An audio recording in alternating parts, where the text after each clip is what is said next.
और ये थे जैन शिक्षा प्रचारक सोसाइटी द्वारा संचालित लक्ष्मी देवी जैन बालिका वरिष्ठ विद्यालय की छात्रा। एक बार जोरदार तालियां दोबारा से हो जाएं साथियों। और पुनः इसी स्कूल के बच्चों को बुला रहा हूं स्वागत गान के लिए, कृपया आए। और बात जब सरस्वती की आती है तो याद पड़ता है जो आज पूज्य गुरुदेव यहां पर विराजमान है, सरस्वती जिनके कंठ में विराजमान है, उनके बचपन की वो स्मृतियां ध्यान पड़ती हैं जब स्वयं वो गाया करते थे, पूजा की पंक्तियां गाया करते थे, भजन गाया करते थे अपने जन्म स्थान पर। तो लोग कहा करते हैं, लोग ठिठक जाते थे, इतनी खूबसूरत वाणी में आप गाया करते थे। ऐसे हैं हमारे सरस्वती पुत्र आचार्य ज्ञान सागर जी महाराज।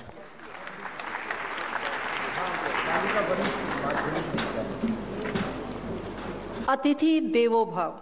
अतिथियों का स्वागत हमारे संस्कारों में है। उसी परंपरा का अनुसरण करते हुए लक्ष्मी देवी जैन विद्यालय की छात्राएं आए हुए अतिथियों का स्वागत कर रही हैं। प्रस्तुत है स्वागत गीत।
स्वागतम सुस्वागतम। ये प्रस्तुति थी पुनः एक बार जैन शिक्षा प्रचारक सोसाइटी द्वारा संचालित लक्ष्मी देवी जैन बालिका वरिष्ठ विद्यालय के द्वारा। इस कार्यक्रम को सफल बनाने में श्रीमती सीमा भारद्वाज, श्रीमती आशु गोयल, श्रीमती सुनीता जैन, श्रीमती अदिति, श्रीमती कमला और श्री धर्मेंद्र जी का बहुत सहयोग रहा। स्कूल के ये सभी अध्यापक अध्यापिका हैं, जरा जोरदार तालियों के साथ उनका अभिवादन कीजिएगा। जो प्रस्तुति की गई वो प्रस्तुति थी डिम्पल, बिस्मा, तारू, ज्योति, सिंघली, नेहा, सदफ, मानसी, रिया, समरन, दीक्षा सिंह, मधु, खुशबू, श्वेता, डॉली, कुसुम, सिमरन गुप्ता, अदिति शर्मा, आकांक्षा गुप्ता, सपना लोड़ी, बरखा अग्रवाल, श्वेता जेबा, पूनम, नेहा, काजल, बबीता, दीपाली, नैन्सी और सोनाली। लेकिन जोरदार तालियां इन सभी बच्चों के लिए, क्योंकि बेहतरीन नृत्य प्रस्तुत किए, संगीत का संयोजन बहुत ही खूबसूरत रहा और बहुत ही अच्छे तरीके से इस कार्यक्रम को यहाँ पर किया गया।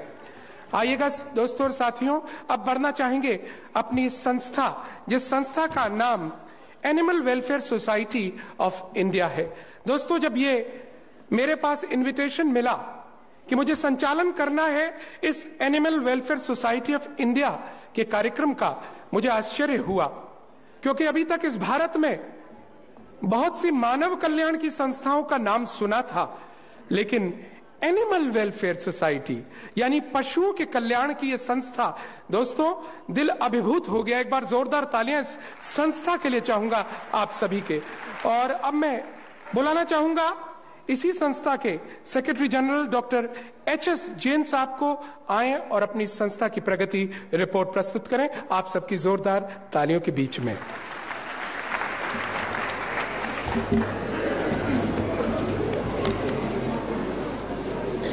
परम पूजनीय आचार्य श्री ज्ञान सागर जी महाराज के चरणों में मेरा कोटि कोटि नमन। आदरणीय Shri NK Sethi ji, doctor DC Jain, doctor Neeraj Jain ji, Shri Satyendra Singh ji, नरेशन जैन जी, पवन कुमार जैन जी एवं सभी उपस्थित विशिष्टगण, भाइयों बहनों एवं प्यारे बच्चों, आज मुझे संस्था भारतीय पशु कल्याण समिति की वार्षिक रिपोर्ट प्रस्तुत करते हुए हर्ष का अनुभव हो रहा है।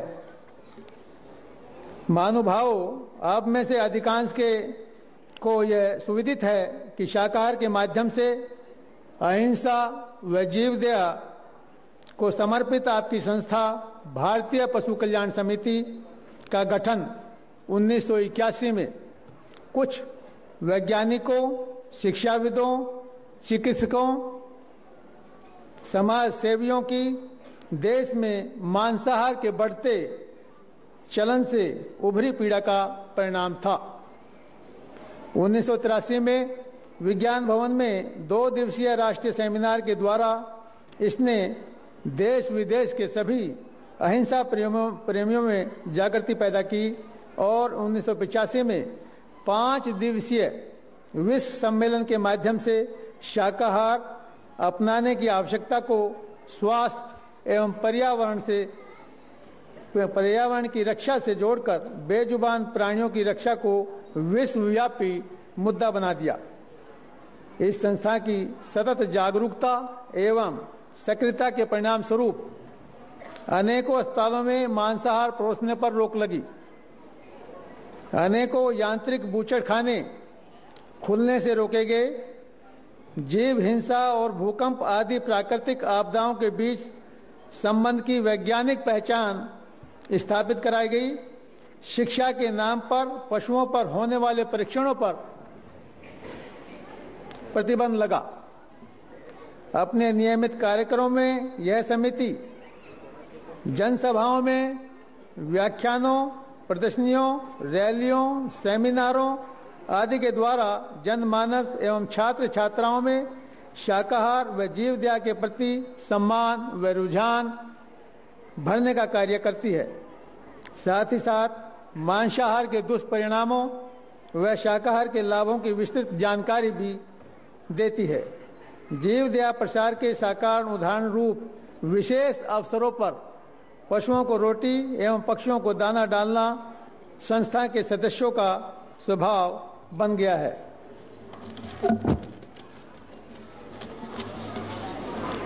गत वर्ष एक 2500 करोड़ रुपए का एक प्रस्ताव बूचड़ खाने के निर्माण हेतु एवं मांस उत्पादन को बढ़ावा देने हेतु कृषि मंत्रालय ने योजना आयोग को भेजा।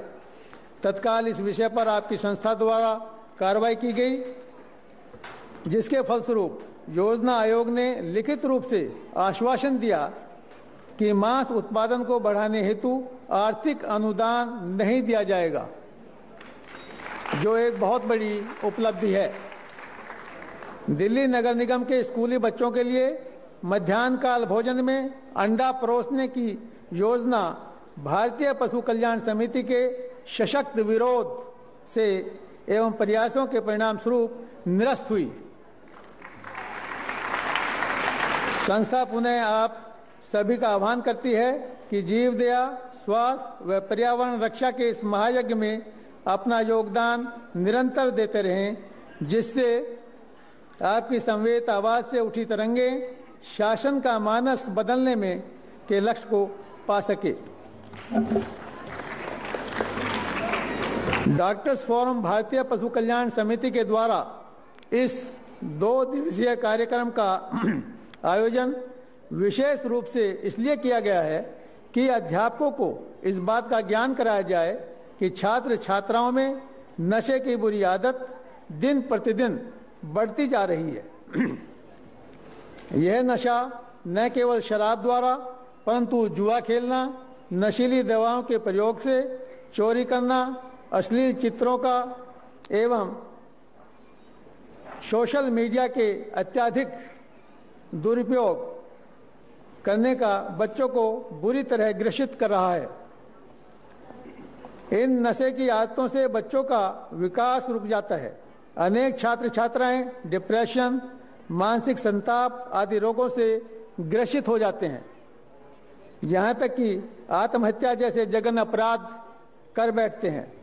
आपको इन आदतों से अच्छे लाभ प्राप्त चिकित्सकों, शिक्षाविदों, सामाजिक कार्यकर्ताओं एवं छात्र छात्राओं द्वारा सांस्कृतिक कार्यक्रम के माध्यम से ज्ञान कराने का प्रथम प्रयास है।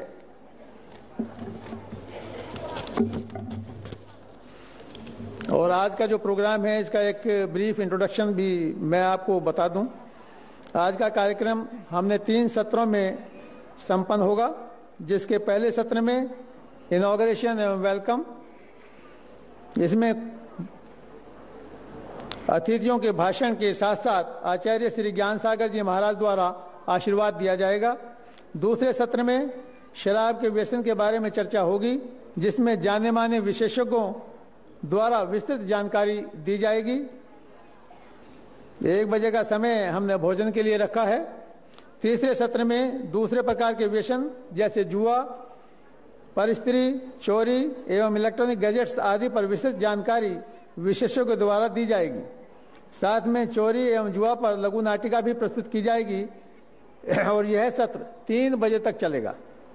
अंत में मैं यह कहना चाहता हूं कि इसके आयोजन में कमी रह जाना स्वाभाविक है। इसके लिए हम क्षमा प्रार्थी हैं। आशा करता हूं कि आप न केवल हमारे उत्साह को बढ़ाने में सहयोग करेंगे, बल्कि इस संदेश को देश के कोने कोने में फैलाने में भी सहयोग प्रदान करेंगे। धन्यवाद।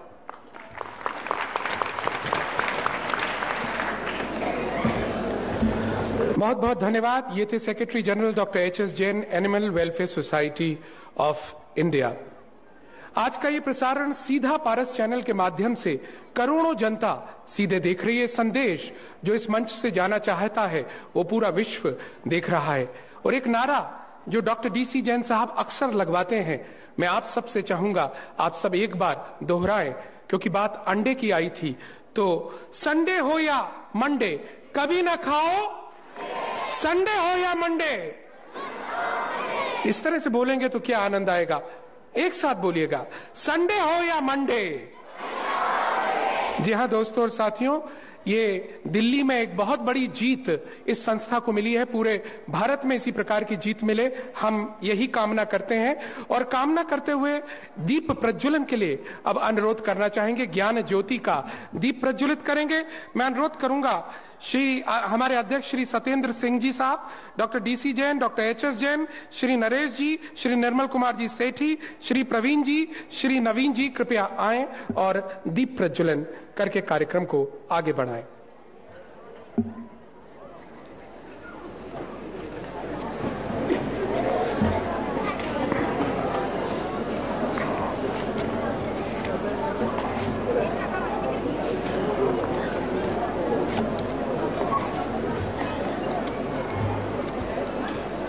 परवीन नहीं है, पवन जैन है। अच्छा, श्री पवन जी से अनुरोध करूंगा कृपया पहुंचे।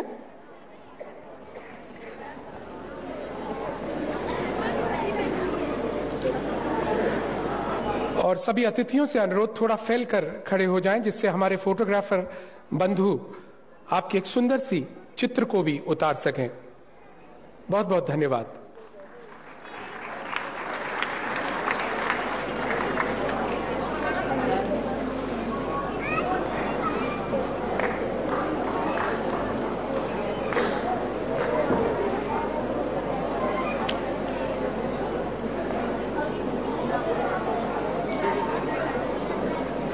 धन्यवाद। और अब मैं अनुरोध करूंगा सभी से कृपया अपने अपने स्थान पर पुनः पहुंचे। साथियों, अब समय आ चुका है उस हस्ताक्षर को सुनने का, जिस हस्ताक्षर ने पूरे भारत में शाकाहार का बिगुल बजाया है, जिस हस्ताक्षर ने शाकाहार और पशु वेलफेयर के लिए बहुत बड़े कार्य किए हैं। मैं बुलाना चाहूंगा ministry of health, government of India के former director general health service doctor DC Jain साहब को आए और वो कृपया अपनी यहां पर व्यक्तित्व प्रस्तुत करें। डॉक्टर डीसी जैन साहब, लेकिन आप सबकी जोरदार तालियां उनके वेलकम के लिए मुझे चाहिए, सभी की जोरदार तालियां। बहुत बहुत धन्यवाद। परम आदरणीय आचार्य श्री ज्ञान सागर महाराज के श्री चरणों में सादर नमस्ते। आज के इस अवसर पर इस आयोजन को जितने भारतवर्ष की टीचर्स हैं उनको यहां पर विशेष रूप से आमंत्रित किया गया। इसलिए ये जो टीचर्स कुछ ज्ञान प्राप्त कर करके जो रिसेंट एडवांसेजेस हुई हैं मेडिकल साइंसेज में या एजुकेशन की फील्ड में, उनके बारे में अगर जानकारी उनको प्राप्त होती है, वे जा कर करके ऐसा उम्मीद करते हैं कि वे अपने स्कूलों के जा करके उस नॉलेज को डिसेमिनेट करेंगे, ताकि भारतवर्ष के जो बच्चे हैं, युवा हैं, उनको इन बातों का ज्ञान हो और ये देश पुनः सुंदर हो। एक बड़ी विचित्र बात देखने को आती है कि भारतवर्ष की 1947 की आजादी के पश्चात हम भारतवासी स्वतंत्र तो हो गए, लेकिन विचित्र किस्म की पराधीनता से ग्रसित हो गए। ये पराधीनता व्यसनों के रूप में हमारे जीवन के अंदर व्याप्त हो गई। इस समय करीब करीब 8% भारतीय लोग इस व्यसनों की गिफ्ट में आ चुके हैं। बिलो 21 वर्ष की आयु के करीब करीब पहले 2% जनता व्यसनों से ग्रसित थी। अब इस समय करीब 14% लोग इस अल्कोहल की एडिक्शन से प्रभावित होने लगे, हो गए। एक बात और देखी गई कि मुझे कई अवसरों पर जाने का अवसर मिला। मैंने जब इंडिपेंडेंस डे 15 अगस्त के अवसर के ऊपर भाषण दिए तो लोगों को ऐसा आश्चर्य हुआ कि ये कौन सी ऐसी बात बतलाने जा रहे हैं जिससे कि इस देश की स्वतंत्रता का गहरा संबंध। व्यक्ति पराधीन तो होता है, लेकिन अपने आप से पराधीन हो जाए, उसकी इंपल्सेस इस प्रकार की हो कि विवश कर दे कुछ क्राइम करने के लिए, अल्कोहल पीने के लिए, नशे की प्रवृत्ति करने के लिए, तो मैं समझता हूं कि वह व्यक्ति ज्यादा रोग ग्रसित है। हमारे जितने भी इस समय जो प्रचार प्रसार के माध्यम है, उनको एक विशेष किस्म का एक रोग सा लग गया है कि वो इन व्यसनों को कभी कभी देखा गया है कि ग्लोरीफाई करते हैं, उनको गौरवान्वित करते दिखते हैं। सिगरेट के प्रचार प्रसार के अंदर अच्छे से अच्छे, सुंदर से सुंदर व्यक्तियों को दिखाया जाता है कि ऊंचे लोगों की ऊंची पहचान, इस प्रकार के संदेश देकर करके लोगों को गुमराह किया जा रहा है। पान मसाले, गुटखे को खिला कर करके, तंबाकू को बेच कर करके लोगों को दिशा भ्रमित किया जा रहा है। बच्चों के जनजीवन के अंदर खिलवाड़ किया जा रहा है। टेक्नोलॉजिकल डेवलपमेंट के साथ साथ अमरवेल के रूप में बहुत से एडिक्शंस यहां पर चल पड़े, जैसे इंटरनेट का एडिक्शन। बच्चों को देखा कि आधे घंटे तक, 2 घंटे तक, 4 घंटे तक इंटरनेट से जुड़े पड़े हैं। इसका एक विशेष आलेख यहां पर पढ़ा जाएगा, लेकिन यह भी एक समस्या है जिसके बारे में हर टीचर को ज्ञान रहना चाहिए।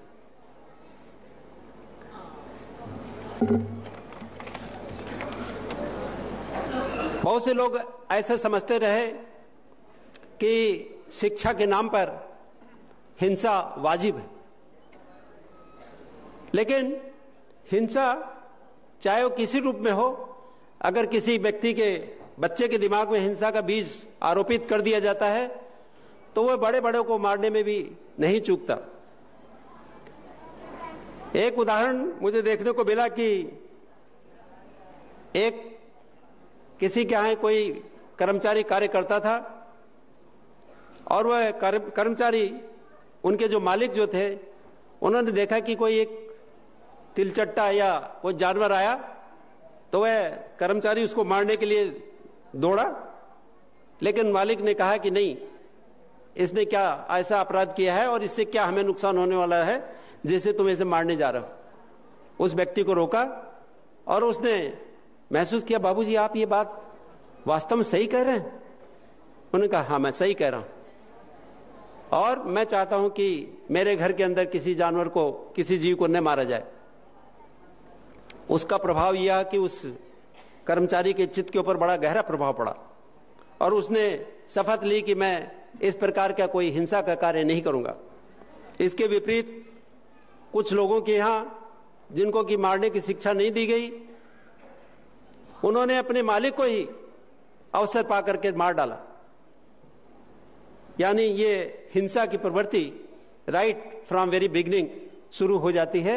इसलिए इस बात को हमें ध्यान रखना चाहिए कि हम अपने कर्मचारियों को अच्छी शिक्षा दें, अच्छे अपने चरित्र से उनको अच्छा एजुकेट करें। इसका प्रभाव यह होगा कि आप वहां पर सुरक्षित महसूस करेंगे। राष्ट्र के उन नायकों को लेके भी मुझे आचार्य शांति सागर महाराज की एक बात याद आती है कि उन्होंने कहा था कि भगवान शांतिनाथ जब राजा थे, उन्होंने अपनी प्रजा में अहिंसा का और बहुत प्रचार प्रसार किया।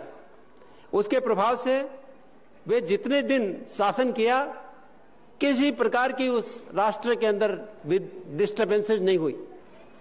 इसका मतलब है कि जो व्यक्ति जिस विचारधारा का होता है, उसका समावेश, उसके आसपास के लोग उसी प्रकार के मिलते चले जाते हैं और उसका आगामी प्रभाव यह रहता है कि वह व्यक्ति और वह राष्ट्र हमेशा शांतिमय और सुखमय जीवन व्यतीत करते हैं। अधिक न कहते हुए आज के अवसर के ऊपर मैं ये बतलाना चाहूंगा कि animal welfare society of India ने 1984 के अंदर ये कार्य शुरू किया था और इसके प्रभाव से अमेरिका के अंदर करीब करीब 2.5 करोड़ आदमी पूर्णतया शाकाहारी हो चुका है। इंग्लैंड में कोई भी ऐसा परिवार अब नहीं मिलेगा जिसके अंदर एक व्यक्ति शाकाहारी न हो। इसी प्रकार जो मीट का कंजप्शन है अमेरिका के अंदर 40% to 60% meat consumption has gone down. This is because of the impact of, और अमेरिकन्स में करीब करीब 483 ऑर्गेनाइजेशंस इस प्रकार की कार्य कर रही है जो कि इन बातों का प्रचार प्रसार कर रही है। हमारे सत्येंद्र सिंह जी ने कहा कि इसमें एक नया अध्याय जोड़ दिया गया है वैष्णव के प्रति। वह इसलिए जोड़ दिया गया कि जो व्यक्ति वैष्णव के अंदर लिप्त होता है वह न तो मनुष्य को देखता है न जानवर को देखता है, उसकी मनोवृत्तियां हिंसक होती चली जाती। इसलिए ये अध्याय जोड़ना जरूरी था और मुझे इस बात का गौरव है कहते हुए कि हमारे जो एनिमल वेलफेयर सोसाइटी के अध्यक्ष हैं श्री सत्येंद्र सिंह जी, इन्होंने 1985 के 86 में हमारे साथ इन्होंने सहयोग देने का वचन दिया और मैंने इनसे कहा कि हमें 10,000 बच्चे इंडिया गेट पर चाहिए, तो 10,000 बच्चे इन्होंने इकट्ठे किए। 10,000 बच्चे, 10,000 लोगों को इकट्ठा करना दिल्ली में, 100 आदमी को इकट्ठा कर ले तो आप समझिए कि आपने 1 लाख आदमी इकट्ठा कर लिया। इतना कठिन काम है, बहुत कठिन काम है यहां पर, लेकिन इन्होंने एक अच्छे टीचर के रूप में अपना रोल अदा किया और इन्होंने सदैव हमें, जितने भी हमारे कार्यकर्ता हैं, उन सब लोगों को नैतिक शिक्षा देकर करके हमें जोड़े रखा। बहुत से लोग हमसे कहने लगे कि बहुत बड़े बड़े मंत्रियों को क्यों नहीं बुलाते हो, यो क्यों नहीं बुलाते हो। हमने कहा कि जहां राष्ट्र संत ज्ञान सागर महाराज विराजमान हो, जहां सत्येंद्र सिंह जैसे चरित्रवान अध्यापक विराजमान हो, वहां और लोगों की जरूरत ही क्या है।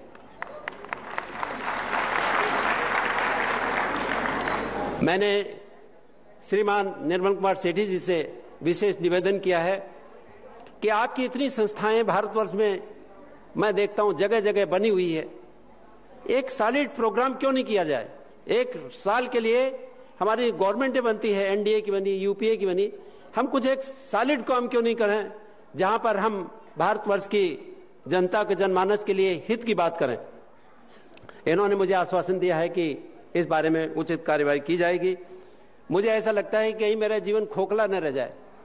मैंने जीवन में आकर के कुछ किया नहीं किया, अंत में जाते समय कम से कम मुझे खुशी होगी कि हमने अपने जीवन में कुछ सार्थक काम किया और मुझे किसी प्रकार की कोई ऐसी मटेरियल डेवलपमेंट गेन के अंदर या किसी प्रकार की पदोन्नति के अंदर किसी प्रकार की कोई बाधा मेरे जीवन में नहीं आई। मैंने कभी कोई सोच सिफारिश कर लगा करके किसी प्रकार का कोई ऐसा कार्य नहीं किया। तो मैं समझता हूं कि ये सब इसी भारतवर्ष में अच्छे टीचर्स की वजह से, अच्छे अध्यापकों की वजह से इस प्रकार का कार्य बढ़ा है। हमारे बीच में आर.एस. विर्क साहब यहाँ आए हैं। मैं इनके जीवन से भी बड़ा प्रभावित हुआ। मैं इनसे शिलांग में मिलने के लिए गया और ये तो सोच रहे होंगे कि ऐसे ही आगे होंगे, लेकिन इनकी करुणा की, हृदय की भावना मुझे बड़ी प्रभावित की। इनके साथ एक रामनानी जी थे, उनके हृदय में इस प्रकार की बात थी कि किसी प्राणी को कोई दुख न पहुंचे। इस प्रकार की भावना वाले यहाँ पर सीआरपीएफ के डायरेक्टर जनरल यहाँ पर उपस्थित। मैं अंत में कुछ न कहते हुए मैं आप लोगों से निवेदन करूंगा कि आप सब लोग यहाँ पर कोई भी तकलीफ महसूस करें तब भी यहाँ बैठे रहें, यहाँ से जाए नहीं, क्योंकि बहुत मेहनत कर करके हमने ये कार्यक्रम आयोजित किया है और आप लोगों के सहयोग के बगैर ये कार्यक्रम सफल नहीं हो सकता। धन्यवाद।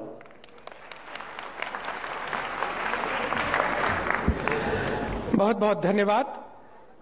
किसी भी प्राणी को दुख न पहुंचे, ये भावना है इस संस्था की, और जिनके मन में भी ये भाव हो वो जुड़ सकता है इस कार्यक्रम से। डॉक्टर डीसी जैन साहब अभी अभी कह रहे थे, दिल्ली में 100 लोग एकत्रित करना भी बड़ा मुश्किल होता है, लेकिन आज मैं देख रहा हूं इस सभागार को, लगभग भरा हुआ सभागार, जिसमें न केवल बच्चे, सामाजिक चिंतक, शिक्षक और बड़े बड़े लोग यहां पर दिखाई दे रहे हैं। ये इनके कार्यक्रम की, इनके विचारों की सफलता का पैमाना है। निश्चित रूप से एक ये सफलतम प्रयास यहां पर किया जा रहा है। दोस्तों, आज जो हमारे बीच में आचार्य ज्ञान सागर जी महाराज विराजमान हैं।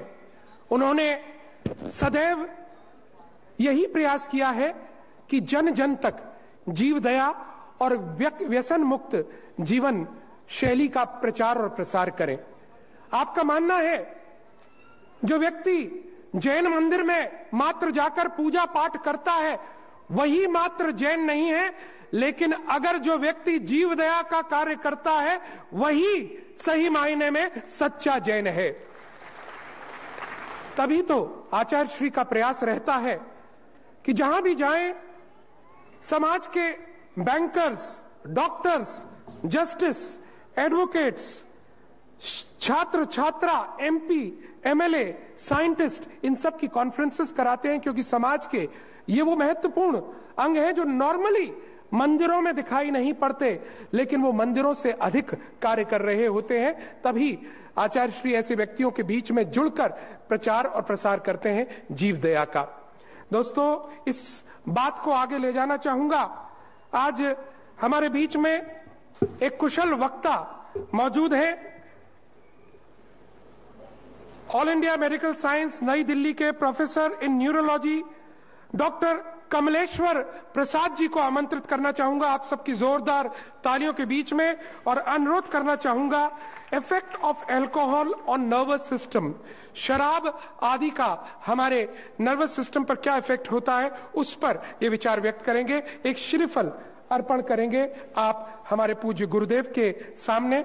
हमारी छोटी सी अनुरोध स्वीकार करते हुए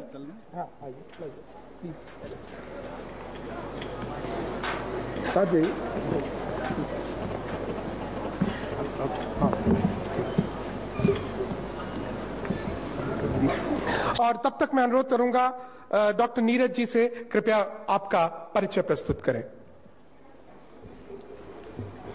गुरु चरणों में कोटि कोटि नमन। जहां तक न्यूरोलॉजी की बात है, डॉक्टर डीसी जैन से हमारा परिचय पिछले 30 साल से है, और जब डॉक्टर कामेश्वर प्रसाद जी के बारे में डॉक्टर डीसी जैन से हमने सुना कि जनरली ये होता है कि एक स्पेशलिटी में किसी की कोई अपनी स्पेशलिटी के लोगों की तारीफ नहीं करता, लेकिन जितनी तारीफ हमने डॉक्टर डीसी जैन से कामेश्वर प्रसाद जी की सुनी तो उससे इनसे मिलने की इच्छा जागृत हो गई।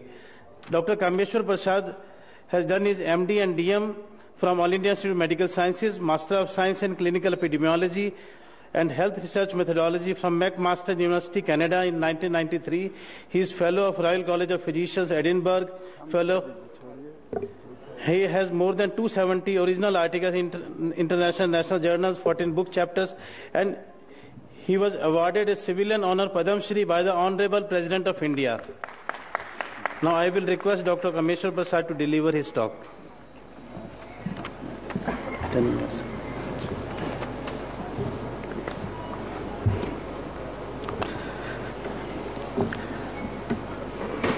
परम आदरणीय गुरुदेव आचार्य श्री ज्ञान सागर जी, मैं डॉक्टर डीसी जैन का बहुत आभारी हूं जो कि इन्होंने हमें आप सबके बीच उपस्थित होकर कुछ शब्द कहने के लिए यह शुभ अवसर दिया है। और हमें जो इन्होंने कार्य दिया है वो है मदिरा पान का नर्वस सिस्टम, मतलब तंत्रिका प्रणाली जो हमारे शरीर में है उसमें क्या असर पड़ता है वो बताने के लिए। तो हमें यह जानकर के बहुत खुशी हुई कि यहाँ कुछ बच्चे भी हैं। कितने स्टूडेंट्स हैं, थोड़ा हाथ उठाएंगे? हाँ, तो मैंने सोचा कि स्टूडेंट्स के लिए कुछ जानकारी भी होनी चाहिए, तो मैं शुरुआत करना चाहूंगा।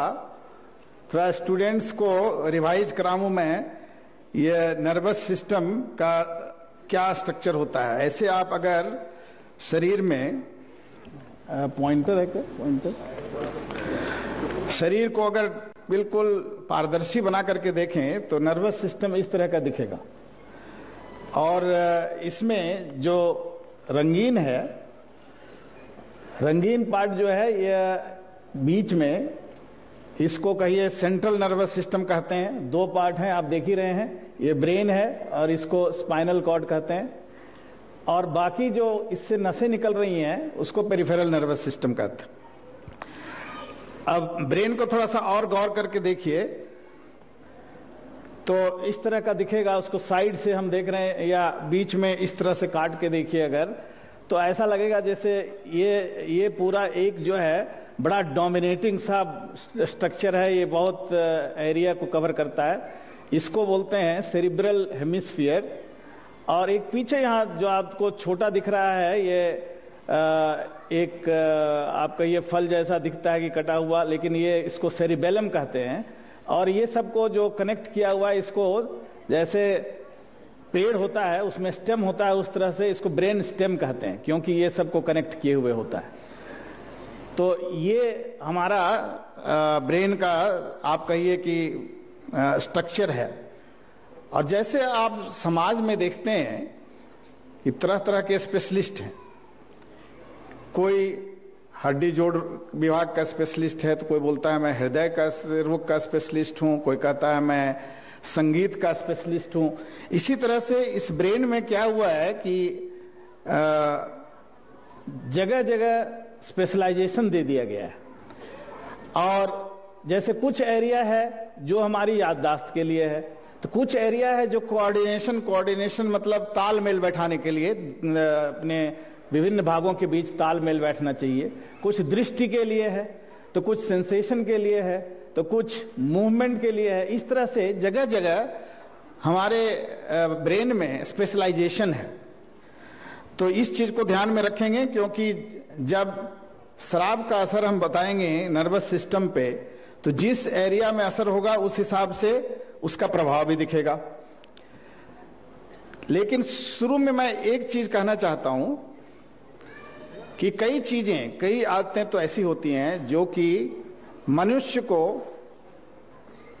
खुद को भले नुकसान पहुंचाती हों और दूसरों को नहीं नुकसान पहुंचाती। लेकिन शराब ऐसी चीज है जो कि सिर्फ खुद को नहीं, दोस्तों को, परिवार को भी असर पड़ता है।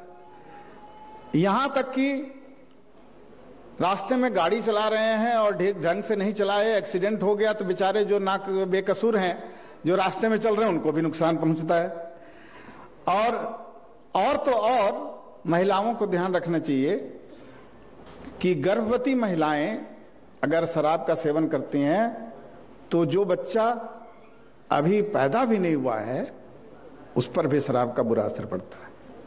इसलिए शराब या मदिरापान ऐसी चीज नहीं है जिसको कि आप कह सकें कि मेरा शौक है, मैं करता हूं, दूसरे को क्या मतलब। दूसरे को मतलब है, क्योंकि उसको नुकसान पहुंच सकता है। तो संक्षेप में मैं बताना चाहूंगा, लेकिन कुछ मरीजों की सबसे पहले आपको स्टोरीज बताता हूं, जो मरीज हमने देखे हैं, क्योंकि उससे आपको आइडिया होगा कि ये क्या असर पड़ता है। एक मरीज की बात मैं बता रहा हूं, करीब 56 साल के थे, उनकी वाइफ लेकर के आई। क्या तकलीफ है? उन्हें डॉक्टर साहब सीढ़ी चढ़ने में दिक्कत होती है। कब से हो रही है? करीब 2 महीने से हो रही है। अच्छा, और अगर कभी बैठ गए जमीन पे तो उठ पाते हैं? मैं नहीं उठ पाते। और ऊपर में अगर सामान है वहां से उठाना हो, उठा पाते हैं? नहीं उठा पाते। तो क्या हो रहा था कि उनकी मांसपेशियों में कमजोरी और मांसपेशियां धीरे धीरे आप कहिए कि वेस्टेड होती जा रही थी, पतली होती जा रही थी। और उसका नतीजा था कि ये सब काम नहीं करता था, हाथ ऊपर नहीं जाता था, पैर सीढ़ी में पैर को उठाना पड़ता है तो उठता नहीं था। ये जो है मेनली उनके मांसपेशियों में असर होने से था। एक दूसरे सज्जन की बात बताता हूं मैं, वो 50 साल के थे, उनको उनके बच्चे लेकर के आए। क्या तकलीफ है साहब? तो हमारे हाथ और पैर में सुन्नापन है। तो कहाँ तक सुन्नापन है? तो वो बता रहे हैं कि यहाँ से नीचे, मतलब आप कहिए कि जितनी आप दूर चले जाएं उतना ही ज्यादा सुन्नापन है। इधर थोड़ा कम है, इधर ज्यादा है। उनके पैरों में तो और भी ज्यादा है डॉक्टर साहब। पैरों में तो कुछ पता ही नहीं चलता, चलते और देखते हैं कि चप्पल जो उधर रह जाता है, मैं आगे बढ़ जाता हूं। फिर हमें दूसरे बात पे बता रही तुम्हारा चप्पल रह गया, तो मैं फिर चप्पल लेकर के आता हूं। एक तीसरा और बताता हूं, जो कि 48 साल के युवक थे, अब कहिए युवक ही क्योंकि 48 साल कोई खास उम्र नहीं होती। वो चलते थे तो लड़खड़ाते थे, बोलते थे पैर कहीं रखना चाहता हूं, कहीं और रखा जाता है, और खास करके अगर उनको बोलते थे कि सकरी जगहों से चलो तो बड़े ही तिलमिला जाते थे। तो इस तरह से कई पेशेंट्स हमने देखे। तो इसमें है क्या कि हमने जो आपको एग्जाम्पल्स बताए, सबसे पहला जिनकी मांसपेशियां जो है वो पतली होती जा रही थी, उसको मायोपैथी कहते हैं। अल्कोहल उनके मसल्स पे डैमेज कर रहा था, मांसपेशियों को डैमेज कर रहा था, नुकसान पहुंचा रहा था, वो पतली होती जा रही थी, कमजोर होती जा रही थी। और दूसरे जो सज्जन थे, उनके नसों में, खास करके जो नसें हाथ और पैर में जाती हैं, उनको डैमेज करती जा रही थी। इसका चूंकि सारी नसें यहीं से निकल करके आती हैं, यहां से निकल के पैर में जाती हैं, जो जितनी लंबी होती हैं उतना ही ज्यादा नुकसान होता है। इसका नतीजा था कि उनके हाथ में सेंसेशन नहीं था, पैर में सेंसेशन नहीं था, और जहां जाते थे तो चप्पल छूट जाता था, लगता था जैसे कि हम चल रहे हैं, कोई गद्दों पे चल रहे हैं। तो इस तरह का यह अल्कोहल, हम लोग बोलते हैं इसको न्यूरोपैथी, ये इनको हो गया था। और जो पहला पेशेंट बताया उनको मायोपैथी हो गया था। और आगे बढ़ें, एक 60 साल के पेशेंट कहीं और अस्पताल से चल करके आए थे। हम लोग कहते हैं उसको कि जैसे कि ये आंखों से बात करते थे। आंखों से क्यों बात करते थे? क्या हुआ था कि वो किसी अस्पताल में दाखिल हुए और कुछ उल्टी सीधी बातें कर रहे थे, कुछ का कुछ बोल रहे थे। तो उनका जब ब्लड टेस्ट किया गया तो देखा कि उसमें सॉल्ट की कमी है, नमक की कमी है। तो डॉक्टर ने नमक चढ़ा दिया। ये सारे जो हम एग्जाम्पल्स दे रहे हैं, सभी शराबियों के एग्जाम्पल दे रहे हैं। ये शराबी थे। नतीजा हुआ कि इनका एक एरिया जो हमने आपको बताया था ब्रेन स्टेम, वहां हम दिखाएंगे आपको दोबारा, उस जगह डैमेज हो गया। डैमेज ऐसा हो गया कि ब्रेन से सारे हाथ पैर का कनेक्शन खत्म हो गया। तो हाथ पैर ब्रेन चाहे कि चलाए, लेकिन चल नहीं पाते थे। सिर्फ एक ही चीज चलती थी उनकी, और वो है आंखें। तो उनको कभी कभी पूछना पड़ता था, उनकी लड़की आती थी, पूछती, पापा पापा हमको पहचानते हो? तो सिर्फ आंखें 2 बार पलका ऐसे कर देते। हमने कहा देखो ऐसा है कि ये सिर्फ आंख से ही बात कर सकते हैं। उनको ये बोलो कि अगर मेरी बात समझ में आती है तो 2 बार पलक झपकाओ। तो बोली कि पापा पापा हमको पहचानते हो? 2 बार पलक झपकाया उन्होंने। उनकी बेटी की आंखों से आंसू गिरने लग गए, और कोई हाथ पैर चला नहीं पाते थे। लेकिन आप समझिए कि परिवार के ऊपर क्या असर पड़ रहा था। उनकी बेटी शादी के लायक थी, शादी हुई नहीं थी, शादी होने वाली थी, और इस अवस्था में पहुंच गया। और एग्जाम्पल लिख देता हूं मैं, जो अब थोड़ा सा यंगर लोगों का एग्जाम्पल देता हूं। 43 साल के लड़के, वो मल्टीनेशनल कंपनी में काम करते थे। तो उनको जो काम दिया जाता था वो भूलने लग गए थे। और ये सभी जो हैं शराब की लत से ग्रसित थे, और काम जो दिया जाए कुछ करें कुछ भूल जाएं। नतीजा हुआ कि जो एनुअल परफॉर्मेंस अप्रेजल होता है उसमें उनकी बहुत पुअर ग्रेडिंग होने लग गई। इस कगार पे पहुंच गए कि अब नौकरी छोड़नी पड़ेगी। तो वाइफ लेकर के उनको आई, तो डॉक्टर साहब क्या करें? वे क्या बात है, ऐसा ऐसा हो रहा है। हमने कहा तो ये आप शराब जब तक पीते रहेंगे तो आपके तो परफॉर्मेंस और खराब होते रहेंगे, और नौकरी भी छूट जाएगी, पूरा परिवार असहाय हो जाएगा, क्योंकि परिवार में काम करने वाला एक ही आदमी था। थोड़ी सी बात उनको समझ में आई, और वो धीरे धीरे उन्होंने छोड़ना शुरू किया। हमने अपने एक सहयोगी के पास भेजा जो उनको छोड़ने में मदद किए, और छूट भी गया। एक और एग्जाम्पल देता हूं, उसके बाद मैं आपको बताऊंगा कुछ साइंस ने क्या बताया है। 50 साल की उम्र में एक आदमी आते हैं, बोलते हैं कि हमारी रोशनी गिरती जा रही है। हम कहा आपने चेकअप कराया है? आंख के डॉक्टर के पास गए थे? बोला हाँ आंख के डॉक्टर के पास गए थे। बोला आंख तो ठीक है। आंख ठीक है तो फिर दिखाई क्यों नहीं देता? बोला नहीं, उन्होंने कहा आंख की नस जो है उसमें डैमेज हो रहा है, वो नस के डॉक्टर बताएंगे, हम न्यूरोलॉजिस्ट हैं, न्यूरोलॉजिस्ट के पास जाइए। तो हमारे पास चले आए। तो हमने कहा, हमने देखा उनकी आंख में, आंखों की नस को हम लोग देख सकते हैं। आंख में जो है एक पुतली होती है, उस तरफ से हम लोग नस एक मशीन के सहारे उस नस को देख सकते हैं। तो देखा वो पीला पड़ गया था, बिल्कुल सफेद पड़ गया था कहिए, और दिनों दिन जो है उनका विजन गिरता जा रहा था। हम लोग उसको कहते हैं अल्कोहल पीते पीते वो नस का डैमेज हो जाता है, जो ऑप्टिक नर्व कहते हैं, वो हो रहा था उनको। तो इस तरह से कई चीजें हम आपको बता सकते हैं, समय नहीं है। मैं इतना नुकसान नर्वस सिस्टम में अल्कोहल के चलते होता है जो कि गिनाना शुरू करूं तो मैं दिन भर गिनाते रहूं और सैकड़ों मरीज गिरा दूं आपको। लेकिन आप कहेंगे कि इसका सबूत क्या है? तो ऐसा है कि साइंस ने आजकल नए नए तरीकों से ब्रेन को इमेज, उसका प्रतिबिंब निकालने के लिए तरीके निकाल दिए हैं। आपने बहुत लोगों ने सुने होंगे सीटी स्कैन, एमआरआई। तो ये एक मैं एमआरआई दिखा रहा हूं, ये ब्रेन में जो ये नॉर्मल आदमी का है, 43 ईयर ओल्ड, और ये अल्कोहलिक है, ये शराब पीते हैं बहुत ज्यादा। तो आप देखेंगे, ये देखिए यहां जो अंदर ब्रेन के अंदर, ब्रेन को शॉक से बचाने के लिए ना ये पानी रहता है, वो पानी इस तरह के काले काले दिखाई देते हैं, इनका जो है बढ़ गया है।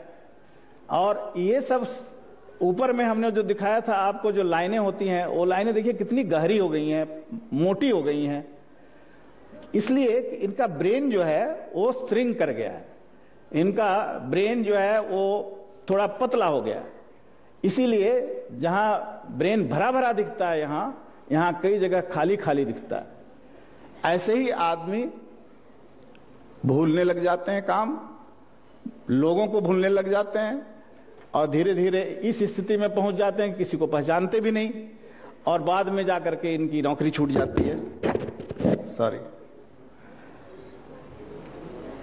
एक और उदाहरण दिखा दें आपको, उसी तरह का है। ये देखिए नॉर्मल आदमी का इतना ही होता है पानी, जो काला काला दिखता है, इनका कितना बढ़ गया है।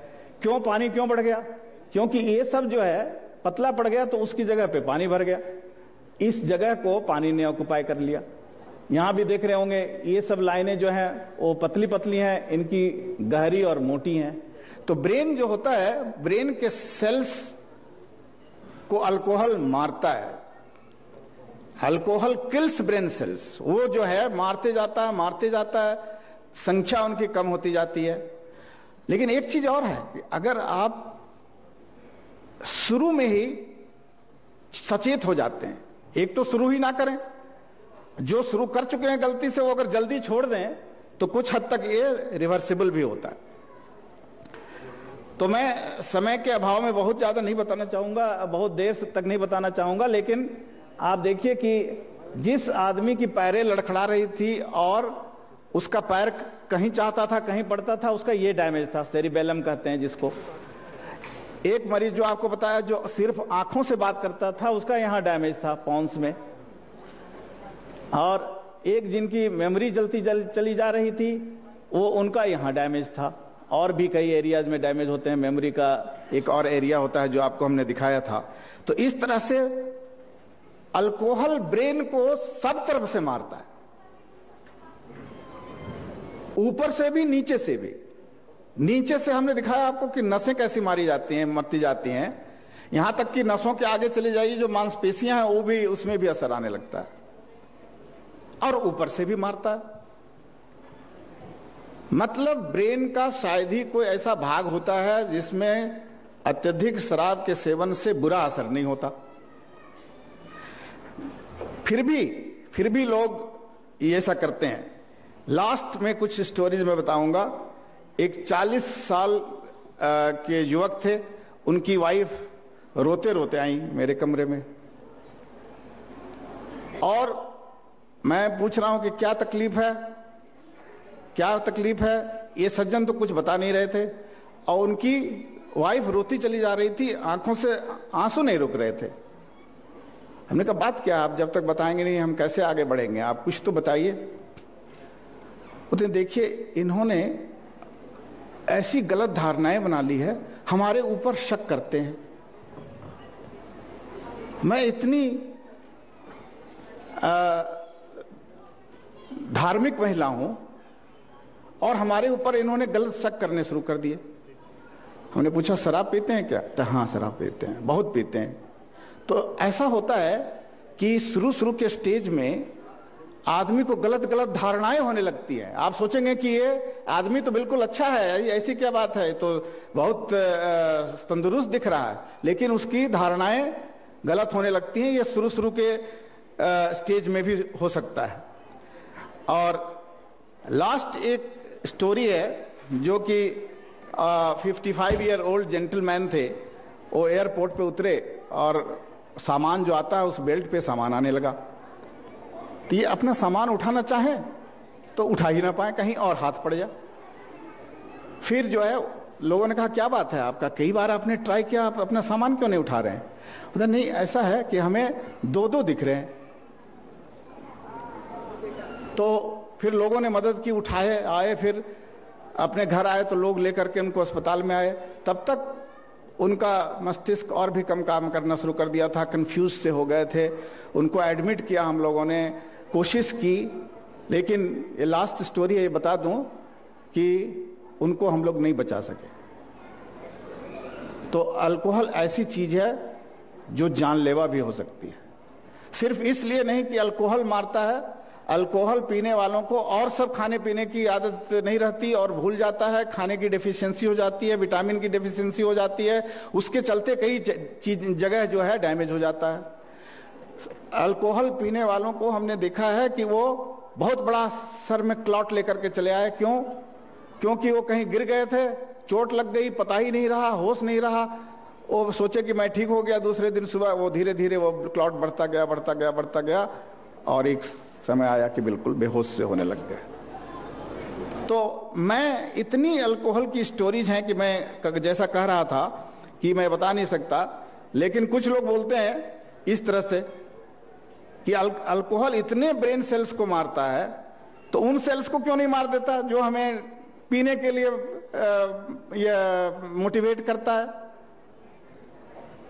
पता नहीं क्यों नहीं मारता, लेकिन ये पीने वाली आदत जो है जाती नहीं है और जगह डैमेज होता चला जाता है। तो बच्चों, इसलिए आप ध्यान रखना कि अल्कोहल कई तरह से डैमेज करता है, और जब बंद भी करता है आदमी उस समय भी कई तरह के डैमेज होते हैं।